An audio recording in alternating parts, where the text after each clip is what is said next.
नमस्कार दोस्तों, स्वागत है आपका स्टडी फॉर सिविल सर्विसेज में। वीडियो को पूरा देखिए। कोई भी आपका फीडबैक है, कोई सजेशन है, तुरंत वीडियो में कमेंट करके जरूर बताइए। अच्छा लगे तो वीडियो लाइक जरूर कर लीजिए और ऐसे वीडियो लगातार फ्री में पाने के लिए चैनल को तुरंत सब्सक्राइब कर लीजिए और बेल आइकन को जरूर टैप कर लीजिए ताकि आगे भी सारे वीडियो आपको मिलते रहे। यूट्यूब में फॉलो करते हैं तो प्लीज ये वाला फ्री टेलीग्राम चैनल जरूर ज्वाइन कर लीजिएगा। सारे नोटिफिकेशन, सारे अपडेट यहीं पे आते हैं, ध्यान रखिएगा। स्टडी फॉर सिविल सर्विसेज का कोई भी पेड ग्रुप अगर आपको ज्वाइन करना है तो सिर्फ 856480560660897523864455 यही नंबर है हमारे, सिर्फ जहां पे कॉल या व्हाट्सएप कर सकते हैं। इंस्टाग्राम पे हमारा पेज जरूर फॉलो कर लीजिएगा, studyforcivil.services है। ट्विटर पे हमको जरूर फॉलो कर लीजिएगा, @studyforcivils है। सारे क्वेश्चन अटेम्प्ट करिए और स्कोर अपना तुरंत कमेंट करके बताइए। दोस्तों नमस्कार, स्टडी फॉर सिविल सर्विसेज में आप सभी का स्वागत है। आरओ की जो हम पेड क्विज देख रहे हैं, ठीक है, उसको कंटिन्यू करेंगे। वैकेंसी का जो डेट है फॉर्म भरने का वो एक्सटेंड किया गया है। आपने फॉर्म नहीं भरा अब तक तो भर लीजिएगा। और हमारे ग्रुप्स लगातार चल रहे हैं। आप एडमिशन भी चाहते हैं तो डिस्क्रिप्शन बॉक्स इस वीडियो का खोल करके देखिए, हमारी कॉन्टैक्ट डिटेल वहाँ पे दे रखी है, ठीक है। आप उस पर एडमिशन ले सकते हैं कॉन्टैक्ट करके। स्टार्ट करेंगे आज के फर्स्ट क्वेश्चन के साथ। आपसे पूछा गया कौन सा पेयर इसमें गलत है ना। तो कुछ रीजनल चीज़ें लिखी हैं और उसका डिस्क्रिप्शन है कि वो क्या है। ऊपर के 3 ठीक हैं। धाड़ी जो ग्राम लोक संगीत लिखा है, ये वाला गलत है। बेसिकली एक प्रकार का म्यूजिक होता है, बट ये जैसे किसी कथा को गाते हुए बताते हैं ना, उस प्रकार का गीत होता है। और मेनली परफॉर्म करते हैं इसको सारंगी बजाते हुए पंजाब के रीजन में, ठीक है। तो इसको ध्यान रखेंगे। अन्य विकल्प ठीक है हमारे।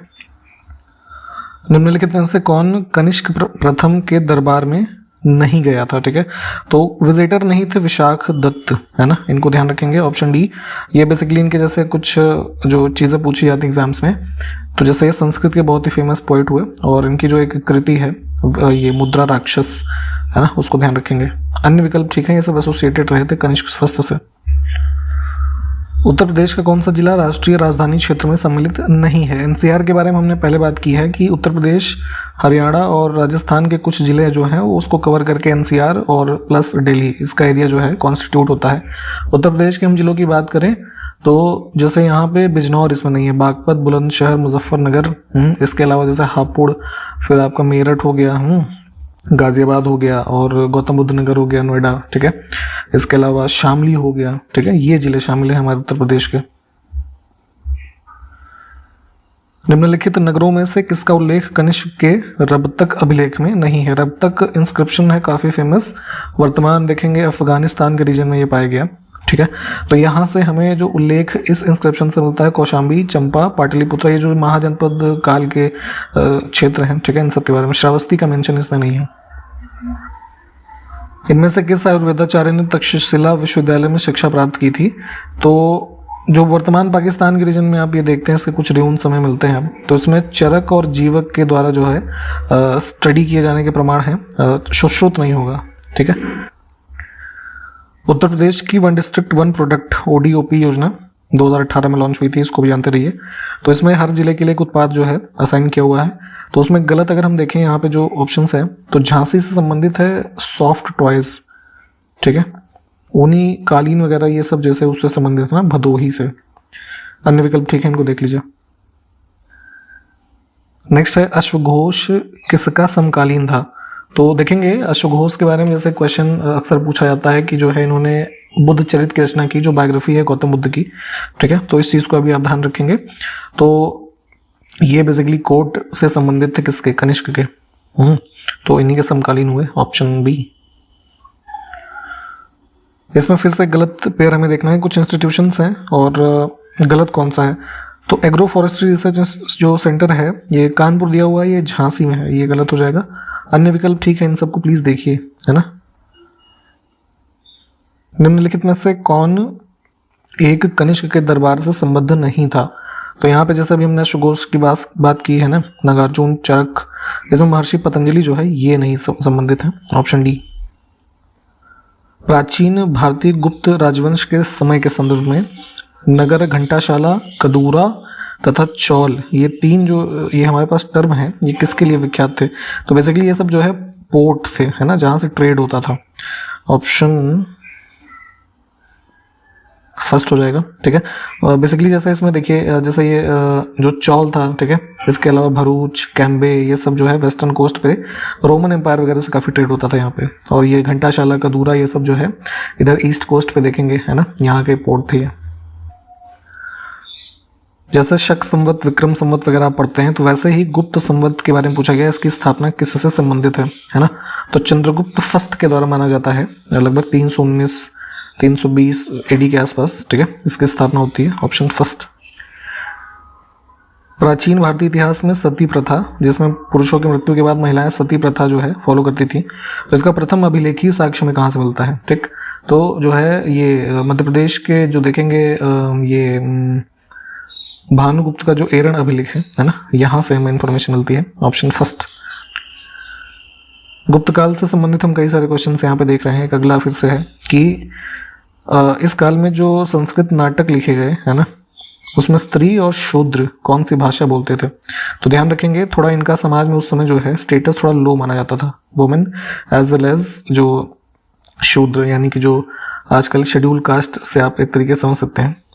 तो जो है ना, हालांकि आजकल तो बहुत सारे कॉन्स्टिट्यूशनल सेफ गार्ड हैं और इनके अपलिफ्टमेंट के लिए बहुत सारी चीज़ें हो रही हैं, बट ये एंशियंट टाइम की हम बात कर रहे हैं। तो यहाँ पे अब जो संस्कृत प्लेज लिखे गए, तो उसमें ये मेंशन किया गया कि गुप्ता पीरियड में ये लोग प्राकृत भाषा बोलते थे। ठीक, निम्नलिखित में से किस गुप्त शासक ने सर्वप्रथम सिक्के जारी किए, है ना? तो जो है अर्लीस्ट इशुएंस ऑफ कॉइन, है ना, स्पेशली गोल्ड कॉइन, है ना, चंद्रगुप्त फर्स्ट। ऑप्शन पहला ही सही है। इनमें से किस गुप्त शासक ने हुड़ों को पराजित किया था? तो फॉरेन इन्वेजन्स के बारे में इंफॉर्मेशन गुप्त काल की जो है उसका एक प्रमुख जो हमारा सोर्स है भीतरी जो पिलर इंस्क्रिप्शन है, ठीक है, तो यहाँ से इंफॉर्मेशन मिलती है कि जो है स्कंद गुप्त ने, ठीक है, इन्होंने जो हुड़ा फॉरेन इन्वेजन्स हुए इनको सक्सेसफुली पराजित किया। आपको ये बताना है ये कहाँ पे लोकेटेड है, ठीक है, भीतरी इंस्क्रिप्शन। वर्तमान में जो भारत में लोकेशन है जरा कमेंट करके बताइए। गुप्त काल में जो सिल्वर कॉइन होते थे, रजत मुद्रा, उसको क्या नाम दिया गया था? तो यहाँ पे ये लोग इसको रूपक कहते थे, ठीक है, ऑप्शन सी। यहाँ पे आपका एक अच्छा खासा गुप्त काल का रिवीजन हो जा रहा है, जो कि मैक्सिमम चीज़ें जो लगातार पूछी जाती हैं, है ना, उनको हम कवर कर ले रहे हैं यहाँ पे। तो इन सब चीज़ों को प्लीज़ थोड़ा डिटेल में भी देख लीजिएगा, और यहाँ पे इस वीडियो को भी आप ध्यान से देखेंगे तो मोस्टली चीज़ें आपकी कवर हो जा रही हैं, है ना, with the help of questions. तो कहा गया है कि किस शासक वंश ने मंदिरों एवं ब्राह्मणों को सबसे अधिक ग्राम अनुदान में दिए, ठीक है। तो विलेज वगैरह जो ग्रांट दिए जाते थे दान में, खास करके टेम्पल्स को, और जो सबसे, है ना, प्रिस्टली क्लास होता था ब्राह्मण, इनको, तो ये भी गुप्ता रूलर्स ही थे। Option first. प्राचीन भारत में किस वंश का शासनकाल स्वर्ण युग, है ना, गोल्डन एज कहा जाता है? ठीक, तो जैसे मुगल काल में आप देखेंगे तो मोस्टली काफ़ी फ्लरिश किया अकबर का शासनकाल, है ना, तो कई बार ये टर्म इनके लिए भी यूज़ कर लेते हैं लोग, बट यहाँ पे हम एंशिएंट में बात करें तो ये भी गुप्ता जो है ऑप्शन। नेक्स्ट है, निम्नलिखित में से किस काल में स्त्रियों की पुरुषों से बराबरी थी? ठीक है, गुप्त काल, चोल, मौर्य। तो अभी हमने ऊपर देखा था क्वेश्चन एक जो प्राकृत लैंग्वेज वाला, महिलाओं के लिए और जो है शूद्रों के लिए ये भाषाओं का उल्लेख जो है संस्कृत टेक्स्ट में किया गया। तो वहीं से आप समझिए कि इस समय देखेंगे तो महिलाओं का दर्जा हमेशा पुरुषों से कम रहा, ठीक है, पुरुष जो थे वो ज़्यादा डोमिनेट किए, तो इनमें से कोई भी नहीं जो है, ये हमारा आंसर हो जाएगा, ठीक, ऑप्शन डी। नेक्स्ट है, गुप्त काल में जो भूमि की राजस्व दर थी वो क्या थी? तो टैक्स के फॉर्म में जो रेवेन्यू कलेक्शन होता था, लैंड रेवेन्यू कह लीजिए, तो जितना भी प्रोड्यूस हुआ है ना, तो उसका 1/6 पार्ट, ठीक है, तो यहाँ पे ऑप्शन बी। किस प्रकार की भूमि को अपरहत कहा जाता था? तो ये भी गुप्ता टाइम पीरियड की बात हो रही है। तो जो अनकल्टिवेबल लैंड होता था, है ना, बिना जोती गई भूमि, जो जिसमें कोई प्रोडक्शन नहीं हो रहा है। नेक्स्ट है, नगरों का क्रमिक पतन किस काल की एक महत्वपूर्ण विशेषता थी? तो अभी जैसे हमने ऊपर हूड़ इन्वेजन्स की बात की, ठीक है, तो पहले तो एक बार उसको जो है शांत किया गया, लेकिन हूड़ों का इन्वेजन जो ये थे आपके वाकाटक शासक, इनसे कंपटीशन, यशोधर्मन वगैरह का राइज होना, ये सभी रीज़न थे गुप्ता पीरियड में इसके डिक्लाइन होने के। तो वही चीज़ें यहाँ पे पूछी गई थी, ऑप्शन फर्स्ट। यहाँ पे गुप्तकालीन स्वर्ण मुद्रा जो है किस नाम से जानी जाती थी? तो अभी हमने ऊपर सिल्वर कॉइन की बात की थी, ठीक है, तो गोल्ड कॉइन को बोलते थे इसमें जो है दीनार, ऑप्शन सी। तीसरी शताब्दी यानी कि वही जो गुप्ता पीरियड की हम बात कर रहे हैं, ठीक है। तो उसमें वारंगल जो है क्यों प्रसिद्ध होता था, तो यहाँ पे लोहे के यंत्र और उपकरण काफ़ी जो है पॉपुलर थे, यहाँ पे बनाए जाते थे, इन्हीं के लिए जाना जाता था। वर्तमान में वारंगल जो आप ये देखते हैं अब तेलंगाना के उसमें आता है, ठीक। तो उसी रीजन की बात हो रही है। देखिए महाभारत के बारे में सब जानते हैं, तो इसमें किस खेल को चतुरंग के नाम से जाना जाता था, तो ये चतुरंग है प्रीकर्सर हमारा किसका, जो मॉडर्न डे चेस का गेम है, ठीक है। तो चूंकि देखते हैं ना आप इसमें क्या है, घोड़े, हाथी, बैल, ये सब, सॉरी बैल तो नहीं होता है, ऊंट होता है, ये सब सिपाही, राजा, रानी, तो युद्ध की एक संरचना होती है ना, तो कुछ उसी तरीके से यहाँ पे चतुरंग नाम से गेम जो है मेंशन है महाभारत जो है टेक्स्ट में, तो ध्यान रखेंगे इसे। गुप्त साम्राज्य के द्वारा निम्न में से किन्हें कर रहित कृषि भूमि प्रदान की जाती थी, तो अभी हमने जो विलेज ग्रांट देखा था, है ना, मंदिर और ब्राह्मण के लिए, वैसे ही टैक्स फ्री एग्रीकल्चरल लैंड दिए जाते थे ब्राह्मण्स को, ठीक है। जैसे अभी हमने जो ये लैंड रेवेन्यू की बात की थी 1/6, ठीक है, तो वो सब के लिए होता था, बट इसी चीज से फ्री एक प्रकार का एग्रीकल्चरल लैंड दिया जाता था ब्राह्मण्स को। भारत के इतिहास के संदर्भ में कुल्यवाप तथा द्रोणावाप शब्द क्या निर्दिष्ट करते हैं, तो ये सब यूनिट्स होती थी, यही रीजन जो अभी हम गुप्ता पीरियड की बात कर रहे हैं, इन सब में लैंड मेजरमेंट के यूनिट्स होते थे। इसमें देखें प्राचीन भारत में देश की अर्थव्यवस्था में अत्यंत महत्वपूर्ण भूमिका निभाने वाली श्रेणी संगठन के संदर्भ में कौन सा कथन सही है, तो श्रेणी बेसिकली क्या होती थी, इसको आप ऐसे समझ सकते हैं कि ये एक ग्रुप ऑफ मर्चेंट या आर्टिसंस हैं, कह लीजिए, वो होता था, ठीक। तो एक प्रकार का समूह कह सकते हैं जो मर्चेंट और आर्टिसंस के संदर्भ में कार्य करता था। तो यही ऐसे कई सारी श्रेणियां है ना पर्टिकुलर रीजन में होती थी। तो आगे देखिए 2 स्टेटमेंट जो लिखे हैं कि श्रेणी के लोग या श्रेणी ही वेतन, काम करने के नियम, मानक, कीमत, इन सबको सुनिश्चित करती थी, और श्रेणी के ही जो है लोग जो होते थे, या फिर तो अब लोग हो गए ना, तो उसको एक यूनिट मानेंगे, तो श्रेणी का अपने सदस्यों पर न्यायिक अधिकार होता था, है ना। कोई जो जुडिशियल कह लीजिए जजमेंट लेने या किसी चीज़ का निर्धारण करना है, तो वो श्रेणी के लोग ही करते थे, क्योंकि उस समय जो जुडिशियल सिस्टम है आज के मॉडर्न सिस्टम की तरह नहीं होता था, ठीक। तो दोनों ही हमारे जो है वो ठीक हैं। तो यहाँ पे ध्यान रखेंगे, चाहिए तो आप इसको थोड़ा डिटेल में सर्च करके पढ़ लीजिएगा।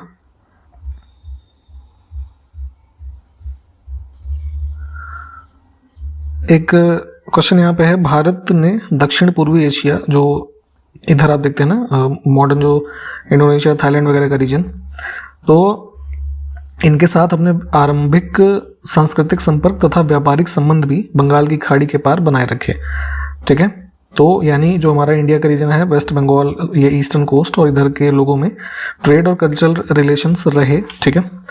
तो निम्नलिखित में से कौन सी बंगाल की खाड़ी के इस उत्कृष्ट आरंभिक समुद्री इतिहास की सबसे विश्वसनीय व्याख्या हो सकती है, ठीक है। यहाँ पे थोड़े सारे ऑप्शंस को आप देखिए, और इसमें हम फिर चूज करते हैं कि कौन सा जो आंसर होगा।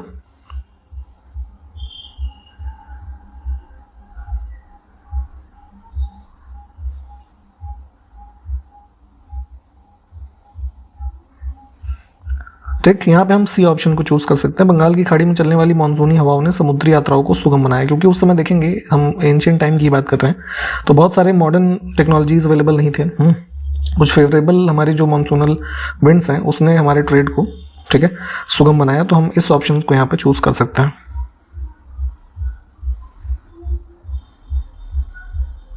इसको पॉज करके आप जो है आराम से पढ़ लीजिएगा एक बार। एक चाइनीज ट्रैवलर सुंग युन, इसने भारत की यात्रा इसमें से किस टाइम पीरियड में की, तो लगभग 3 वर्षों के लिए यह भारत में रहा, 518 से 521 के मध्य, ठीक है। बहुत सारे बुद्धिस्ट जो इसको डिटेल्स मिली उसको कंपाइल किया था इसने इकट्ठा कर करके। यहाँ पे देखिए कुछ डिटेल्स हैं हमारे पास। एक क्वेश्चन है, वर्ष 1982 के एशियाई खेलों की मेज़बानी किस देश ने की थी। हालांकि इतना डिटेल में आपको याद भी नहीं होगा, आप लोग याद भी मत कीजिएगा, है ना, फिर भी इस तरीके की चीज़ें एग्जाम्स में पूछी जाती हैं। यहाँ पे हमें ध्यान देने वाली बात यह है कि एशियन गेम्स जो रिसेंटली कंक्लूड हुए हांगझाऊ चाइना में, ठीक है, 19th एडिशन 2022 के, ठीक है, अभी हुए थे। तो आपको एक बात तो ये याद रखनी है, ठीक है। नेक्स्ट वाला जो आयोजित होगा 2026 का एडिशन, वो जापान में होगा, नगोया में, ठीक है। और यहाँ पे हमें ध्यान देने की बात है कि जब सबसे पहली बार ये स्टार्ट हुआ 1951 में एशियन गेम्स, तो वो न्यू दिल्ली में हुए थे, और यहाँ पे 82 में भी इंडिया में ही हुआ था, ठीक है। तो ठीक, इन सारी बातों को ध्यान रखेंगे। आप लोग जरा एक काम करिएगा कि जितने भी हांगझाऊ वाले में जो मेडल टैली है उसको एक बार जो है देख लीजिएगा, उसमें जो है कितने गोल्ड है हमारे पास, कितने अन्य मेडल्स हैं। एक बड़ा इंटरेस्टिंग क्वेश्चन है, इसको थोड़ा आप लोग देखिएगा। पूछा गया है the Indian independence act of 1947 and the government of India act 1935 were repealed together under which article of the Indian constitution. तो जो हमने जो है 26 जनवरी 1950 को पूरी तरीके से इंडियन कॉन्स्टिट्यूशन को अपनाया, तो उसके किस अनुच्छेद के अंतर्गत हमने इन दोनों जो एक्ट्स हैं इसको रिपील किया। तो बेसिकली प्री इंडिपेंडेंस से काफ़ी इंपॉर्टेंट एक्ट्स रहे। जो गवर्नमेंट ऑफ इंडिया एक्ट 1935 है उसके बहुत सारे प्रावधान भी हमने जो है इंस्पायर होकर के लिए हैं अभी वर्तमान कॉन्स्टिट्यूशन में। और जो जुलाई 1947 में इंडिपेंडेंस एक्ट पास हुआ और इस पर जो किंग का साइन हुआ 18 जुलाई 1947, जिसके माध्यम से 15 अगस्त को हमें आज़ादी मिली, ठीक है। और इंडिया पाकिस्तान के जो दो नेशंस बने तो वो इसी एक्ट के आधार पर बने, ठीक है। तो अब चूंकि हमें आज़ादी मिल गई और हमने अपना एक कॉन्स्टिट्यूशन बनाया तो हम उसके हिसाब से गवर्न करेंगे ना अपने देश को। तो उसमें ही हमने एक व्यवस्था दी आर्टिकल 395 में, जिसमें इन दोनों एक्ट्स को रिपील किया गया कि ये अब एप्लीकेबल नहीं है इंडिया में, ठीक है। क्योंकि कल को इंग्लैंड क्लेम करे कि भैया हमने तुम्हें इंडियन इंडिपेंडेंस एक्ट के माध्यम से आज़ादी दी थी, अब हम इसको अपने पार्लियामेंट में रिपील करते हैं, ठीक है। तो आज़ादी भी वापस हो जाएगी ऐसे, तो है ना। तो इन्हीं सब कारणों से ध्यान रखेंगे कि आर्टिकल 395 जो है यहाँ पे इस चीज़ को रिपील किया गया है, ठीक है, कि हम तुम्हारा एक्ट जो है अब हम नहीं मानेंगे, तुम्हें जो करना कर लो। ऐसे आप समझ सकते हैं क्लेमैन की लैंग्वेज में, ठीक। बट हमें कॉन्स्टिट्यूशनल प्रोविजन ध्यान रखना है, आर्टिकल 395। नेक्स्ट है सर एलिजा इम्पे, बहुत इंपॉर्टेंट नाम है, इनको देखिएगा, नाम याद रखिएगा मतलब ध्यान से। निम्नलिखित में से किस अदालत के पहले मुख्य न्यायाधीश थे? तो जो ईस्ट इंडिया कंपनी जब रूल करना स्टार्ट की तो फोर्ट विलियम कैलकाटा में जो है सुप्रीम कोर्ट की स्थापना हुई 1773 के एक्ट के माध्यम से, ठीक है। तो उसके ही जो है ये पहले मुख्य न्यायाधीश हुए। यूपीपीसीएस में इनका नाम कई तरीके से पूछ लेते हैं, कई बार सिर्फ दे देंगे इम्पे, है ना, ये लिख देंगे, तो कंफ्यूज नहीं होना है, पूरा नाम ध्यान रखेंगे, ये नाम इंपॉर्टेंट है। हर्षवर्धन के साम्राज्य की राजधानी इसमें से बतानी है हमें। तो 7वीं सेंचुरी के आसपास देखेंगे काफ़ी एक्सटेंसिव इनका रीजन रहा और इनकी कैपिटल जो हुई वो कन्नौज। नेक्स्ट है 1786 में गवर्नर जनरल और कमांडर इन चीफ दोनों की शक्ति किसी एक ही व्यक्ति को प्रदान की गई थी, वो कौन था? एक्ट ऑफ 1786 और एक्ट ऑफ, जैसे अभी हमने 1773 की बात की, ऐसा जितने भी एक्ट हुए 1813, 33, 58, ये सब में बहुत ही इंपॉर्टेंट प्रोविजंस हैं, प्लीज़ इन सबको पढ़िएगा, क्वेश्चंस बनते हैं यहाँ से। तो लॉर्ड कॉर्नवालिस, ठीक है, ये इनका टाइम पीरियड है। तो यहाँ पे governor general as well as commander in chief, है ना, आर्म फोर्सेस का, एक ही व्यक्ति में निहित की गई ये चीज़ें। यहाँ पे हम थोड़ा सा जो है 5 ऑप्शन हो गया है, कोई बात नहीं, ठीक है, ये तो खैर वही है। ऑप्शन फर्स्ट इसमें करेक्ट है, ध्यान रखेंगे। उत्तर प्रदेश में स्थित वह स्थल जहाँ पर हर्षवर्धन ने बौद्ध महासम्मेलन का आयोजन किया था। तो बुद्धिस्ट जो है कल्चर काफ़ी फ्लरिश किया हर्ष के शासनकाल में और एक काफ़ी लार्ज महासम्मेलन उन्होंने आयोजित कराया था प्रयाग में, वर्तमान जो प्रयागराज है, ठीक है। ये क्वेश्चन अक्सर पूछा जाता है, इसको ध्यान रखेंगे। Royal assent to act of 1813, 1813 का जो चार्टर एक्ट है, तो बेसिकली जो ब्रिटिश किंग या क्वीन होते थे उनका चार्टर चाहिए होगा ना, सॉरी ये सिग्नेचर, तो वो जाके एक्ट बनेगा। तो इस पे सहमति मिली थी जुलाई 1813 में, एग्जैक्ट डेट 22 जुलाई थी, ठीक है, ऑप्शन सी। क्या खास बात थी इस एक्ट में कि जो ट्रेड मोनोपोली थी ईस्ट इंडिया कंपनी की उसको समाप्त किया गया था इस एक्ट के माध्यम से, 2 चीज़ों को छोड़ करके, ट्रेड इन टी, है ना, चाय, और जो चाइना के साथ ट्रेड था, ठीक है। इसको भी फाइनली जो 1833 का एक्ट आता है उसमें समाप्त किया गया था, है ना, तो ध्यान रखेंगे इस चीज़ को। निम्नलिखित में से किस अधिनियम को सेंट हेलेना अधिनियम के नाम से भी जानते हैं या उस रूप में जानते हैं? इसमें बी ऑप्शन को चुनेंगे। 1833 का हमारा जो एक्ट था उसको सेंट हेलेना अधिनियम के नाम से जानते थे। इसके मुख्य प्रावधानों में से जो सबसे विशेष बात थी कि इसके माध्यम से ही लॉर्ड विलियम बेंटिक को जो है पहला जो है गवर्नर जनरल बनाया गया भारत का, ठीक है, उसको ध्यान रखेंगे। इलियास खान का जन्म लखनऊ के संगीतकारों के घराने में हुआ था, लखनऊ घराना कह सकते हैं आप, और वह कौन सा वाद्य यंत्र बजाने के लिए जाने जाते थे? तो जो हमारे फेमस आर्टिस्ट हुए हैं खास करके कथक वगैरह के, है ना, उत्तर प्रदेश के कॉन्टेक्स्ट में कई बार क्वेश्चन पूछा जाता है, तो सितार प्लेयर हैं काफ़ी फेमस इलियास खान, ध्यान रखेंगे, ऑप्शन फर्स्ट, लखनऊ घराने से संबंधित। 1853 के चार्टर अधिनियम ने विधान परिषद, जो केंद्रीय विधान परिषद थी, उसके सदस्यों की संख्या 6 से बढ़ा करके कितनी की थी? तो यहाँ पे ये जो चार्टर एक्ट आते थे, बेसिकली चार्टर का मतलब होता था 20 साल के लिए एक्ट बनाए जाते थे। 1813 में जैसे जो प्रमुख रूप से पढ़ते हैं हम, 13 में आया, फिर 33 में, फिर 53 में, ठीक है। तो 53 वाले में जो है सेंट्रल लेजिस्लेटिव काउंसिल में जो है 6 मेंबर होते थे, इसको बढ़ा करके 12 किया गया था। Option B. चाइनीज लेखक जितने भी क्या मतलब मोस्टली जो उल्लेख करते हैं भारत का अपने लेखों में, है ना, बुक्स में कह लीजिए, जो भी टेक्स्ट लिखे उन्होंने, तो किस नाम से वो जो है रेफर करते थे, तो यिन तू, है ना, ऑप्शन बी। भारत का पहला राज्य सचिव कौन था? ठीक है, जैसे अभी हमने गवर्नर जनरल की बात की, ठीक है, 1857 की क्रांति के बाद वायसराय का पद सृजित होता है और सेक्रेटरी ऑफ स्टेट का, ठीक है। तो वायसराय में आप पढ़ते हैं कौन? Lord Canning. और सेक्रेटरी ऑफ स्टेट का जो पद बनाया गया तो पहला होल्डर कौन था? लॉर्ड स्टैनली, है ना, ऑप्शन बी। कवक निम्नलिखित में से किस वस्तु पर उग सकता है? ठीक है, फंगाई देखते हैं आप जो है, खास करके मॉइस्ट कंडीशन जो होगी, जैसे आप लोग अपने मानसून के सीजन में देखिए अपने घरों के आसपास या वस्तुओं पे, तो फंगस लग जाती है चीज़ों में, है ना, फंगाई। तो ब्रेड, पिकल, लेदर, कपड़े, है ना, यहाँ पे सारी चीज़ों में ये जो है ग्रो कर सकता है। सारे ऑप्शन हो जाएंगे। करगम फोक डांस का संबंध किस राज्य से है? ठीक है, जैसे हम उत्तर प्रदेश के लिए कथक को जानते हैं, तो ये है Kazhagam is associated with Tamil Nadu. निम्नलिखित में से कौन सी एक अदिश राशि नहीं है? ठीक है, वेक्टर और स्केलर क्वांटिटी के बारे में हमने बात की है। तो वेक्टर क्वांटिटी में जो क्या होता है, फिजिकल क्वांटिटी ऐसी होती है जिसमें डायरेक्शन और मैग्नीट्यूड दोनों होता है, ठीक है। तो यहाँ पे ये दोनों चीज़ें होती हैं टॉर्क में, ठीक है। अन्य ऑप्शन हमारे जो है वो स्केलर के एग्जाम्पल्स है, मास, प्रेशर, पोटेंशियल, ग्रेविटेशनल। देखिए, मेजरमेंट की जो एसआई प्रणाली की हम बात करते हैं अभी, जैसे हम वेक्टर और स्केलर क्वांटिटी हमने ऊपर देखा, तो फंडामेंटल यूनिट्स, है ना, डिफाइंड है। एसआई प्रणाली में कितनी मौलिक इकाइयाँ हैं ये हमें बताना है, तो इनकी संख्या होती है कुल 7। ऑप्शन सी को चुनेंगे। 7 कौन कौन से होते हैं? ये मास, लेंथ, टेम्परेचर, इसके अलावा टाइम, ठीक है, फिर इलेक्ट्रिक करंट, फिर ल्यूमिनस इंटेंसिटी, है ना, और मोल, है ना। 3, 3, 6, हाँ।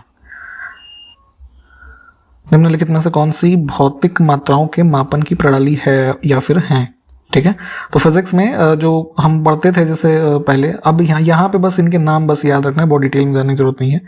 तो मेजरमेंट की जो क्वांटिटीज होती हैं हमारे सिस्टम्स, एमकेएस सिस्टम, पीएफएस और SI, most popular SI system है ना। तो ध्यान रखेंगे, इन तीनों का नाम कहीं पूछ लेते हैं अगर, तो इस हिसाब से आप ध्यान रखिएगा।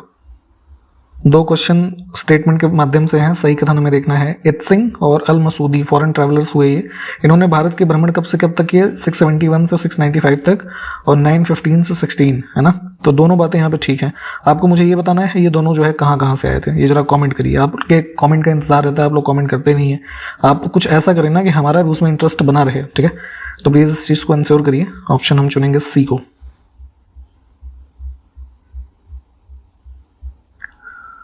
आप लोग एनवायरनमेंट, इकोलॉजी वगैरह पढ़ते होंगे, ठीक है। तो क्वेश्चन है कि पर्यावरण यानी एनवायरनमेंट शब्द की उत्पत्ति एनवायरोन से हुई है। इंग्लिश वाला यहाँ पे देखिएगा, ये अप्रोप्रिएट होगा। तो एनवायरनमेंट शब्द ओरिजिनेट हुआ है, और एनवायरनमेंट जो कि हमारा इंग्लिश का वर्ड है, और एनवायरोन जो है वो किसका वर्ड है? फ्रेंच, ठीक है। एनवायरोन का फ्रेंच में मतलब होता है सराउंड, ठीक है, ठीक। तो एनवायरनमेंट होता वही है जो हमारी सराउंडिंग है ना, हम उसके रेफरेंस में एनवायरनमेंट को पढ़ते हैं। ऑप्शन फर्स्ट हमारा करेक्ट हो जाएगा। और इसी के साथ यहाँ पे इस वीडियो को हमने समाप्त किया है। प्लीज़ जो क्वेश्चंस हमने देखे हैं, खास करके गुप्ता रीजन के बारे में थोड़ा पढ़िएगा, और इसके आगे से हम अगले वीडियो में कंटिन्यू करेंगे। क्वेश्चंस जो पूछे गए उसको कमेंट कीजिएगा, ठीक है। तो मिलते हैं अगले वीडियो में, तब तक के लिए नमस्कार, जय हिंद।